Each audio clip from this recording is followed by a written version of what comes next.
It's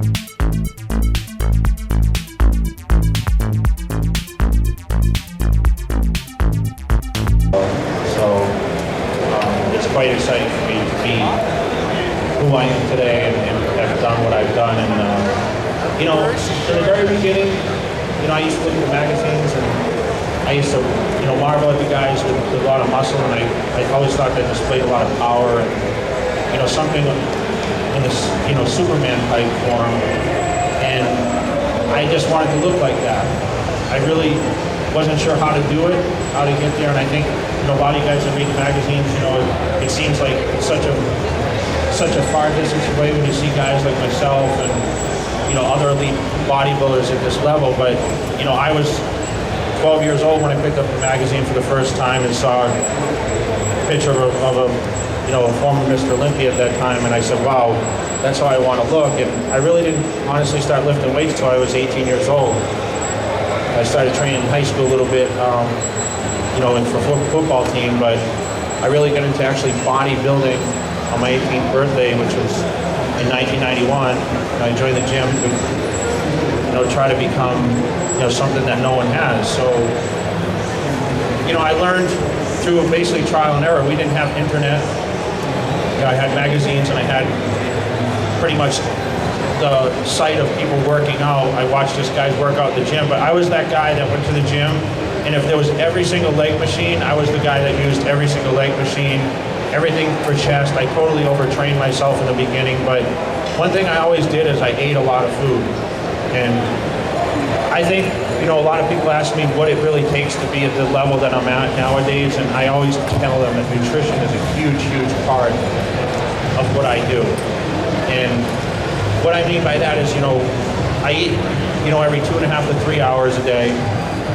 I eat upwards to 6,500 to 7,500 calories a day on an average day. Okay, and if you want to talk ratios, with that kind of calories, you're upwards to almost 500 grams of protein a day and over, 1,000 carbohydrates a day. Keeping fat to, I'm probably taking, 50 to 75 grams of fat a day, depending on what kind of meats I'm eating, or if I'm adding certain fats in there, like avocado or almond butter. But even dieting for the competition, I have to eat actually more than most bodybuilders get to do. So there's a lot of times in my phase of training, which is normally 4 months prior to the Mr. Olympia. So I start my prep in June to end up in September at the Mr. Olympia competition, and I really just force feed myself almost every meal, where most people starve to diet down for a competition. I mean, my body weight climbs to current weight, which is 300 pounds probably today, and then I'll cut down to about 265 for the competition, 260, somewhere around there, and try to be as ripped as possible. And like I said, it takes about 4 months of that training to get there.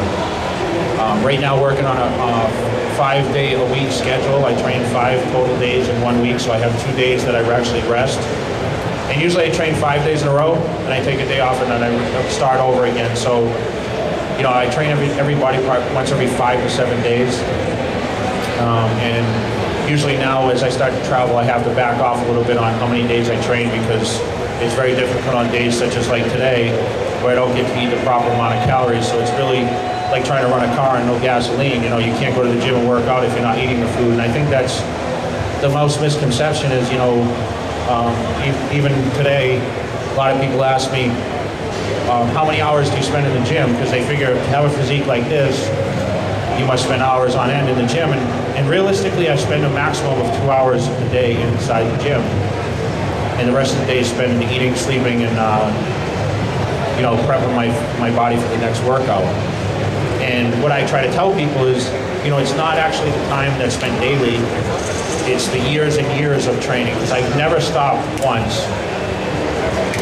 I just had the biggest break in my career, this far in my career, which is almost 20 years of training, where I took 3 months off, but I've never had a time where I took a year off, or I skipped training for months on end until this last Mr. Olympia. I feel that I'm at the level now, 37 years old, where my body's matured enough, so actually backing down, not doing anything for those 3 months was the best thing I ever done. Just cleared my mental focus, and it also rested my body quite a bit, which now I'm coming back bigger, in better condition than I ever have in the off season, and I'm actually enjoying it.